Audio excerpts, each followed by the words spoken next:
Hello, everyone. Welcome to another edition of In the Spotlight. I'm Mike Kenichi. I'm very excited to have today's guest on here. He's done a number of things. He's an acting coach, he's an acting teacher, he's done theater, he's done films, he's done commercials, you name it. He's done everything you could possibly do. And he's going to tell us all about it today. So it is my honor to introduce to you actor, writer, like I said, he does it all. David Thompson. And David, I want to thank you for coming on today. It's a real pleasure.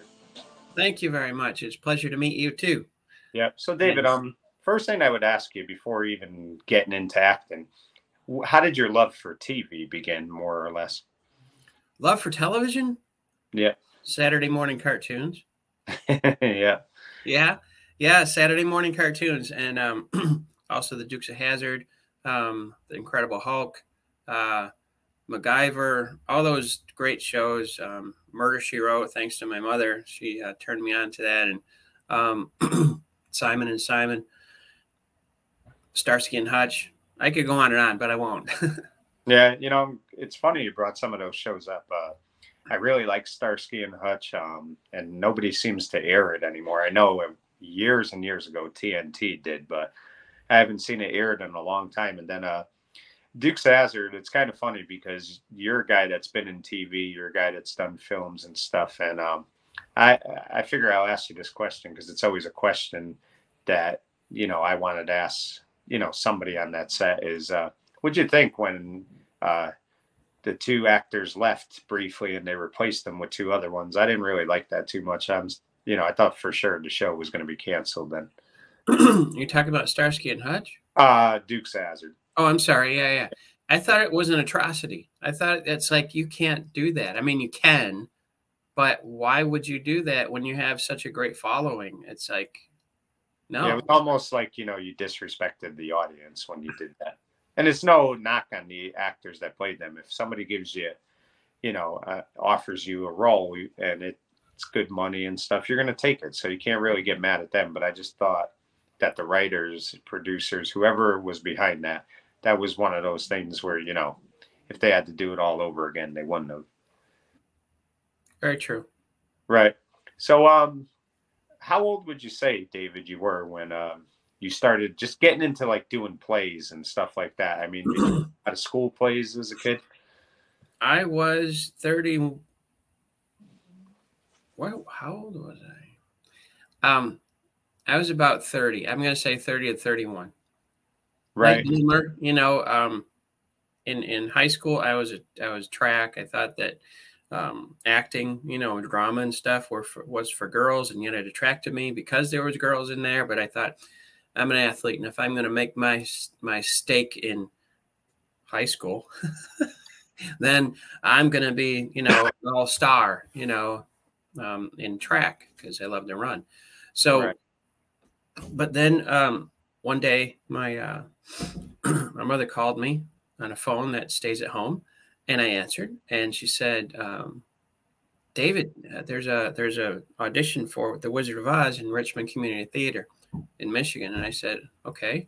She goes, why don't you try out for it? I go, Mom, my stage is on a drawing board because I love to draw. Okay. And I was working towards being an animator for Disney. And she said, would you do it for me? And I go,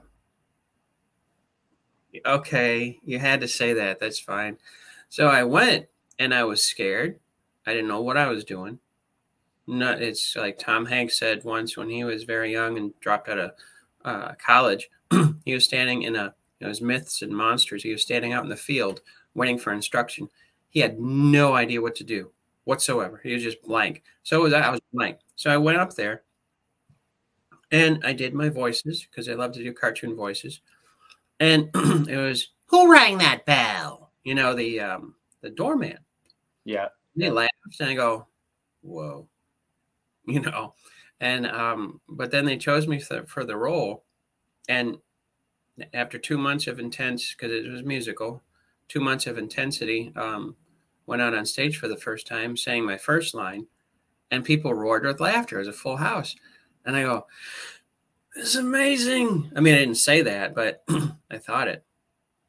And I thought, I got to do this more, And And that led on to 10 years of working a job, going to college, and being in every possible theater production that I could be in, that I was chosen for. Right. And what's interesting too, David, is you're not the first and you won't be the last. A lot of people do get started late in this business. I have a friend, he started doing it in his late 50s and he's loving it.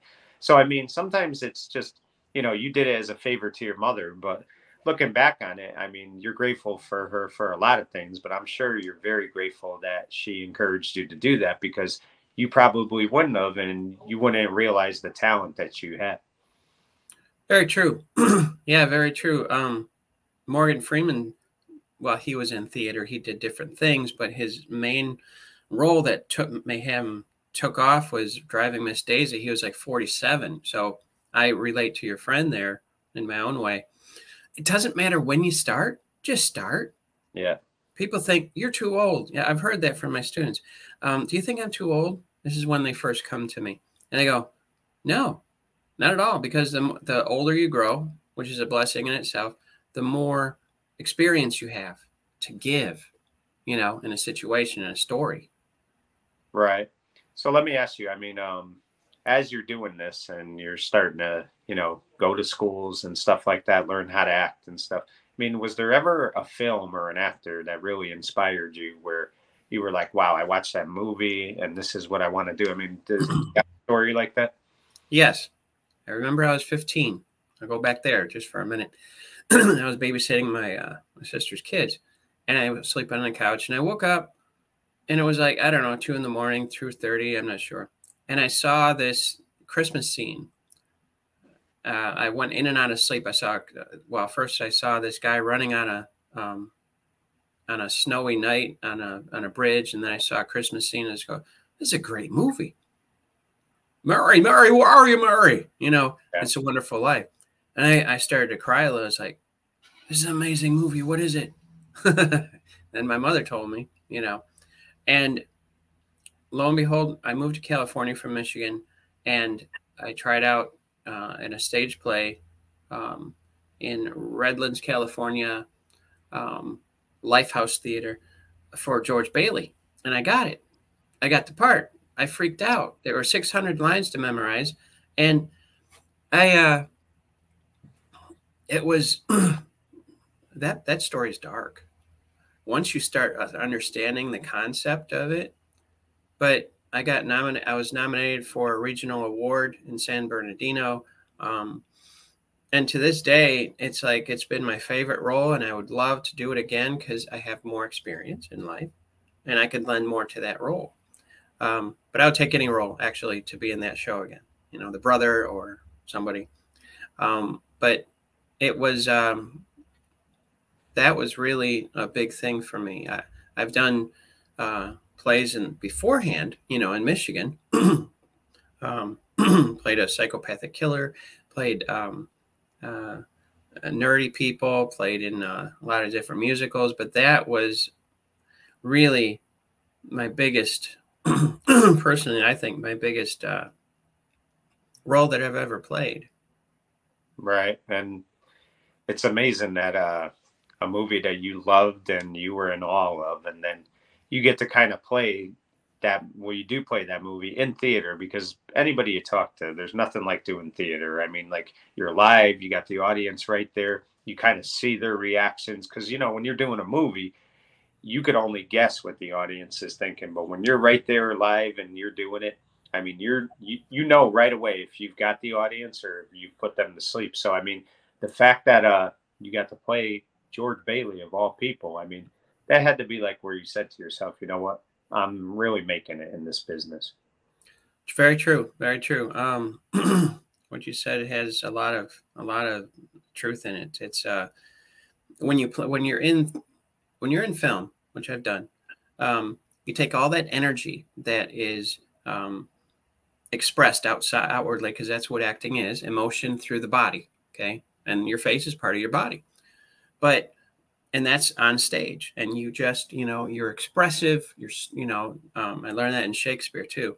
But when you're on film, you have to learn to take all that energy all that emotion, and basically, unless it's a big master shot, but basically a bust shot, close up, put it all in your face. That truth has to come out in your face. And yeah, otherwise, and some people, I remember, I forgot what movie it was. I think it was Batman with Ben Affleck. He has a tendency, good actor, great actor, intensity, wonderful, but he has a tendency of shifting his eyes just a minute. It's like, do you see my camera? Do you see me on camera? Yeah. It's like, dude, stop that. But I guess they don't stop it because maybe, oh, he's Ben. We can't say too much about it. We're paying him a lot of money and everybody loves him. So, but it's a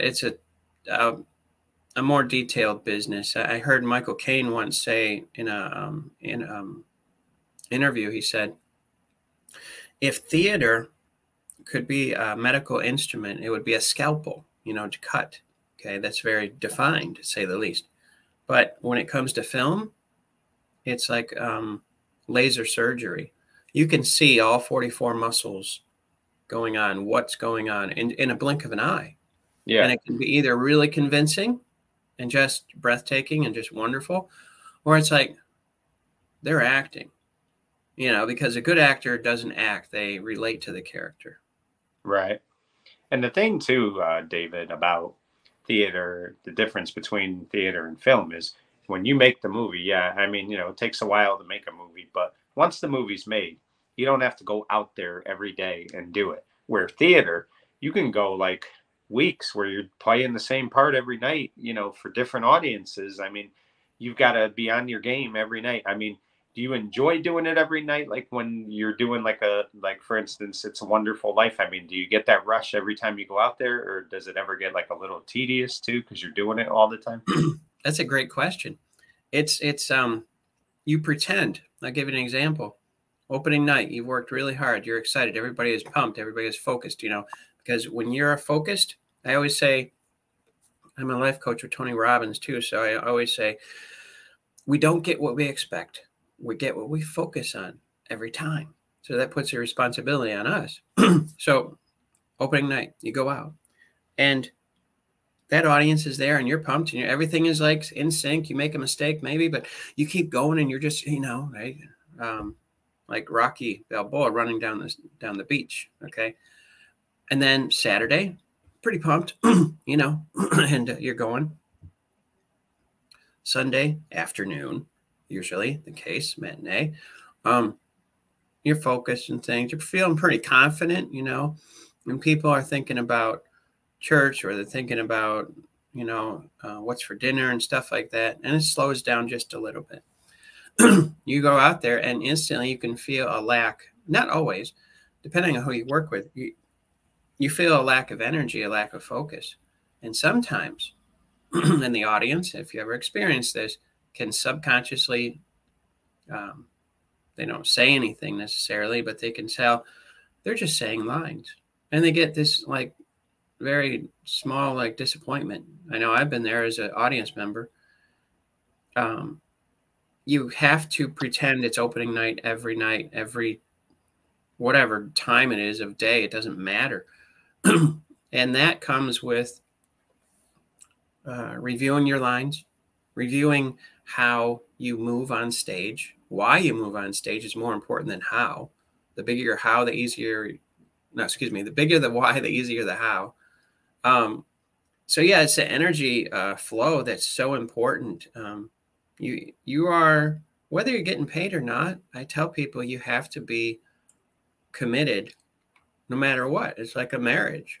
Okay. Either you're going to be committed and there's fluctuations, but you gotta get up on your game and just do it. Right. Interestingly enough, David, you did theater for over 10 years and you also got to do Shakespeare, which had to be a thrill too, because I mean, anytime you could play that, on the big stage, that has to be rewarding. Talk about doing Shakespeare and what that experience was like. Well, we were doing a period piece, me and a couple of friends. It was in 1919. I played an Irishman and my friend played a Scotsman. It was very controversial, but it was fun.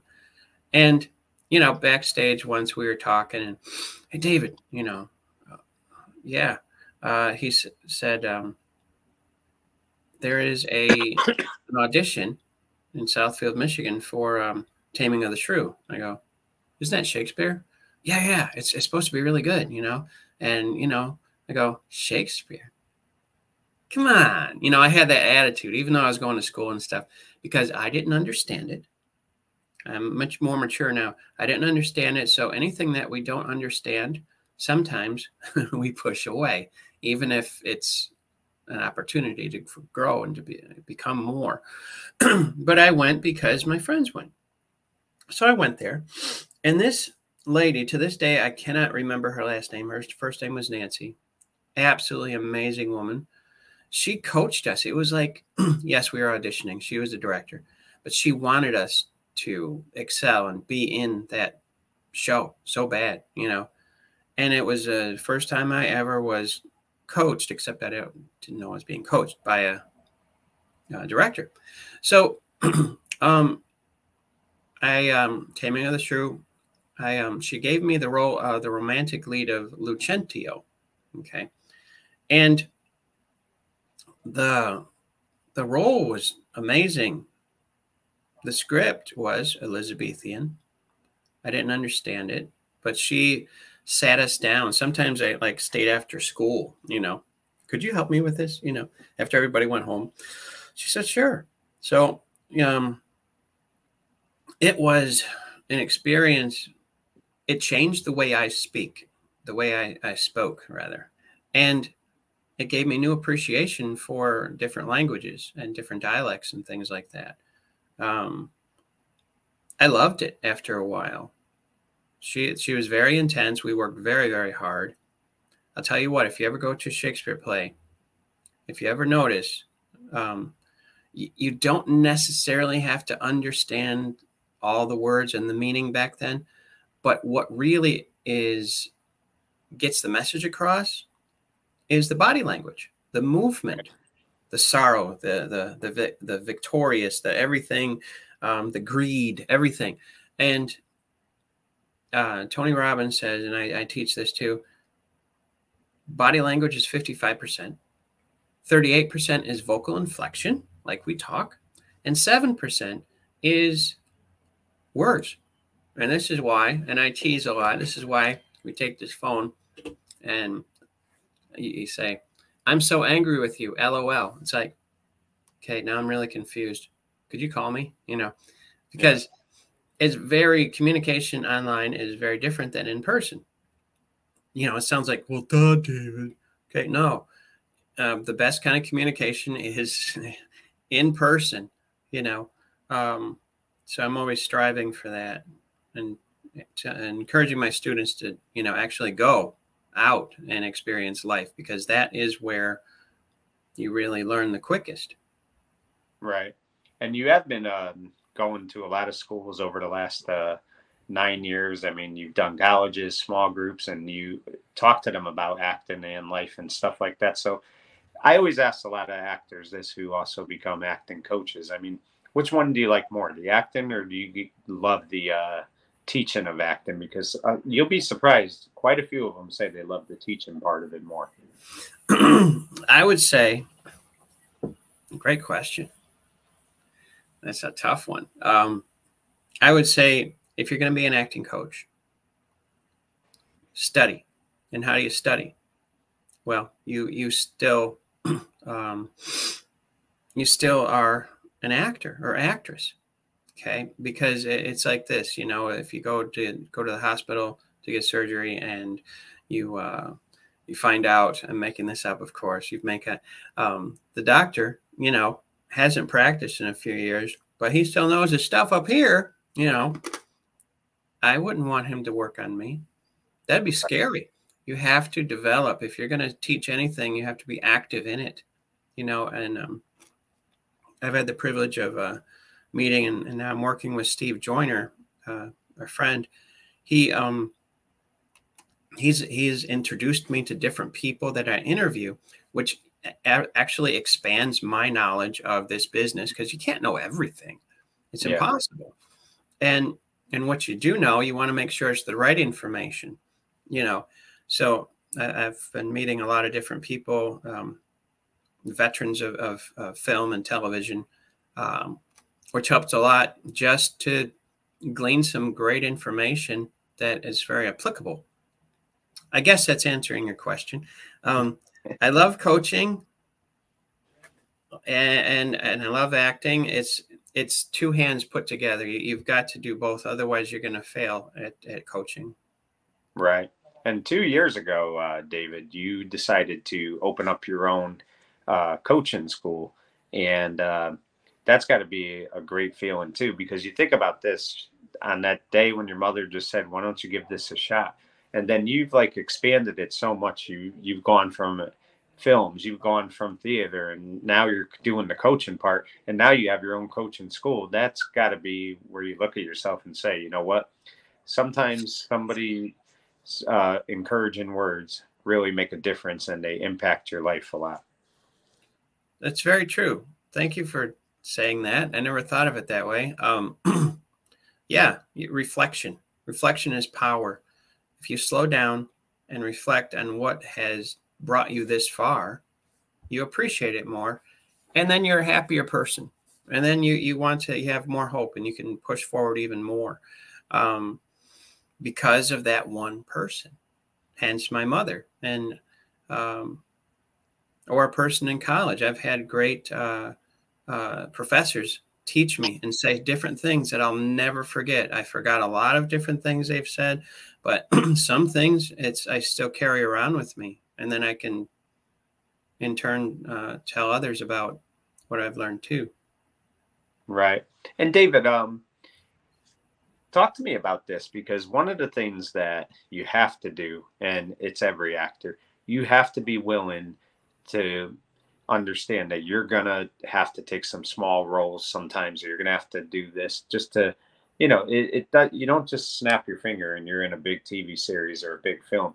So, I mean, you've done stuff like you've guest starred on Law and Order, The Good Wife, things like that. You've done commercials. So how important is it to understand that you have to take what's offered to you? Because if you don't take advantage of that, you're never going to get to the next level. You have to be willing to sacrifice. And one of the things about acting is sacrifice. I think that's the most important thing, is the word sacrifice. Absolutely. Ego has no place in this business, even though we all have it, which according to Wayne Dyer is edging God out. But it's you have to be willing to sacrifice. No, there are no small roles, only small actors. Okay, well, I'm not doing that. You know, why not? You have no idea who you're going to meet on set. You have no idea what's going to happen. Okay, I remember once on the Good Wife, I met this woman. Her name was Isis. Yeah, that's what was her name, and it's a very nice young lady.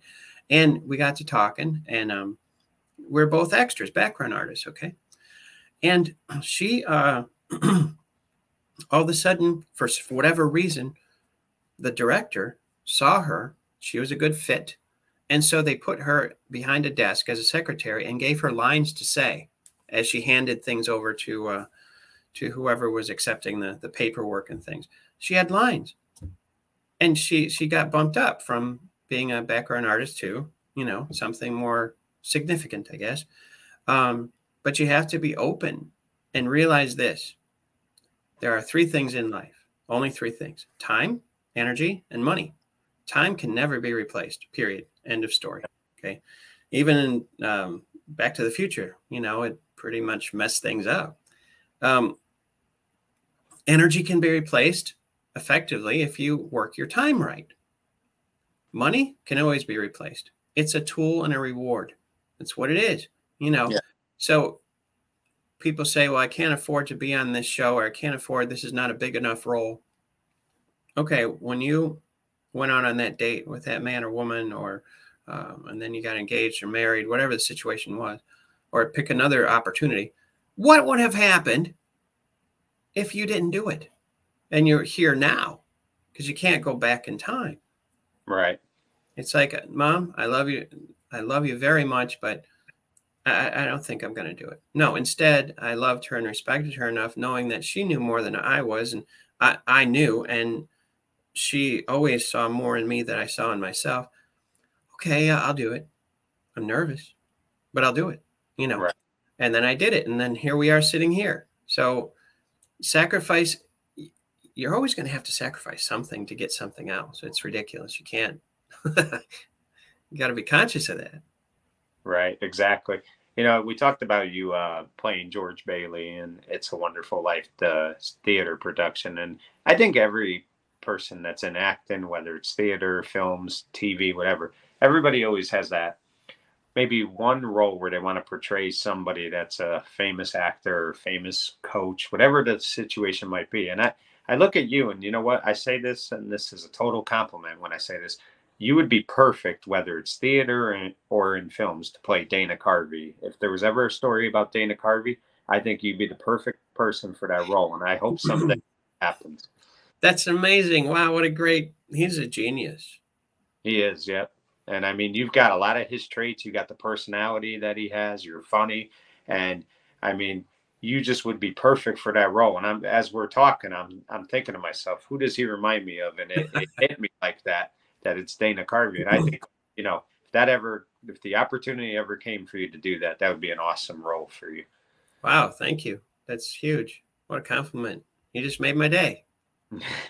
Well, no problem. I mean, but that's the thing, David, that you look like to me that you're the type of guy that you're willing to do whatever it takes to continue to grow as not just an actor and not just as a person, but also like as a teacher as well too. I mean, you are getting the most out of acting, but you're also getting a lot out of the coaching and teaching aspect because let's face it, I mean, people don't realize those acting classes are so beneficial to so many people. I mean, I had Al Sapienza on. He played Mikey Palmisi in The Sopranos, and what he told me was, in his acting class, if your instructor even saw you yawn a little bit, he told you to get out of the class because they don't have time. If you're not going to be willing to be into this, you have to basically, when you're in those acting classes, act like you're in a film or something because they want your undivided attention at all times. Yeah. Wow, that's strict. But you know what? That's like, it reminds me of New York. Going to be going to New York with my students, meeting them for the first time in person in November to December, November 28th to December 1st. And they are, they've taught me a lot, you know, and I'm kind of like, I demand softly but firmly demand that they don't yawn. Okay. All right. Yeah. How important is this? You know, and some of them don't like getting old. So I said, okay, what would happen if you didn't do this and it was 10 years later? How old would you be? Well, I'd be 44. Okay. What if you did this and you succeeded and 10 years passed? How old would you be? 44. Time's going to pass anyway. There's no room. You know, if you're tired, yawn, but don't do it in front of a coach. Don't do it in front because they watch you. Yeah, it's like a director. I've directed before, and you have to watch every movement, everything, and your mind is consciously taking front seat to your subconscious.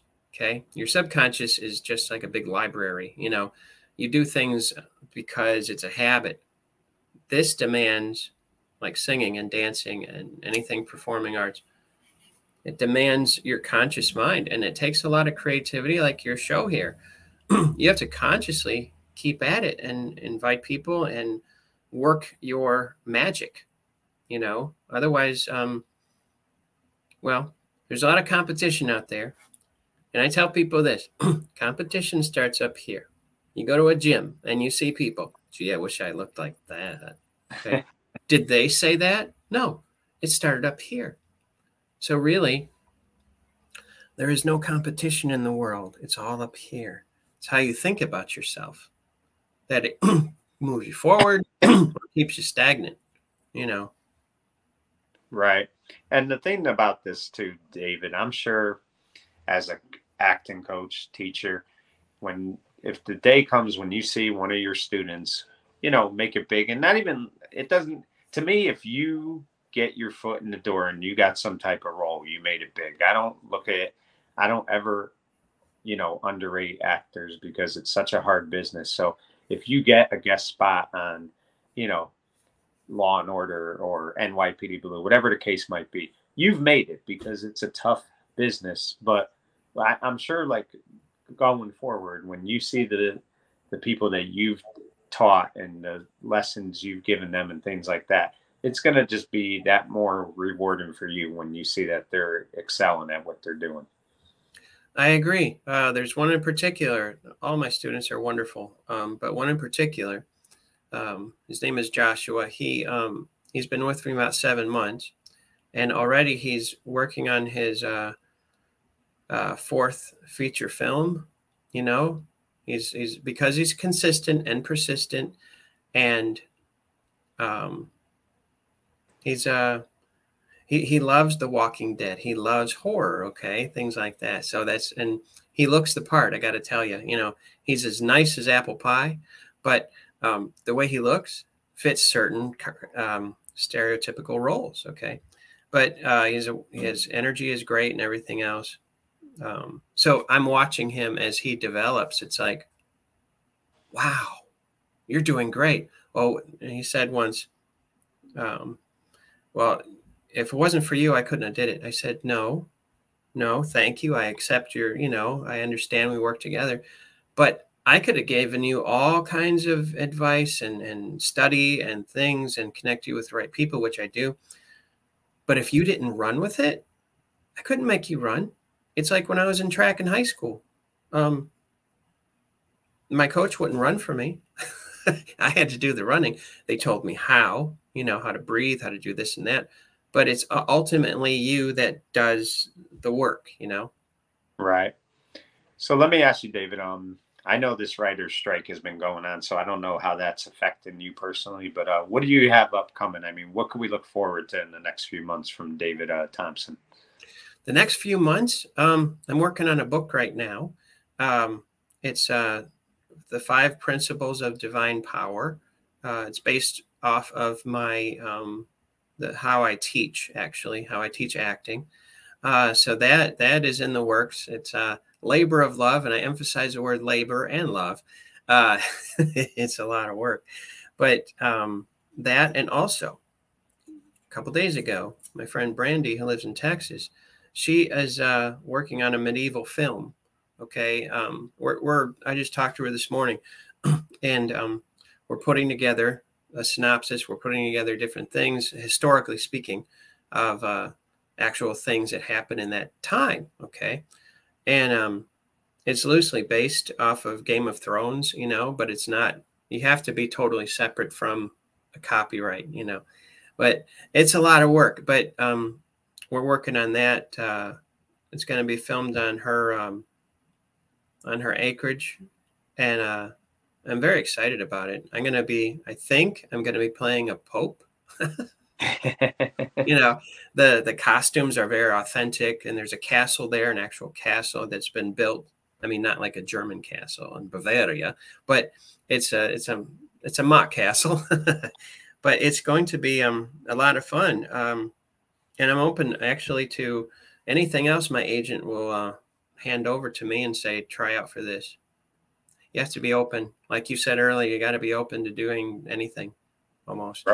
Right. Definitely. Well, David, I think it's great what you've been doing. I look forward to, I definitely can't wait to see what the book is going to be like, because you really are, to me, a good writer and have a great story to tell. But I want to thank you for giving me a few minutes today. And I really, like I said, admire the work you are doing. I mean, I think that you are a great example to everyone that it doesn't matter where you start as long as you get there, and you have proven you've gotten there. So thank you for giving me a few minutes today, and I really do applaud the work you've been doing.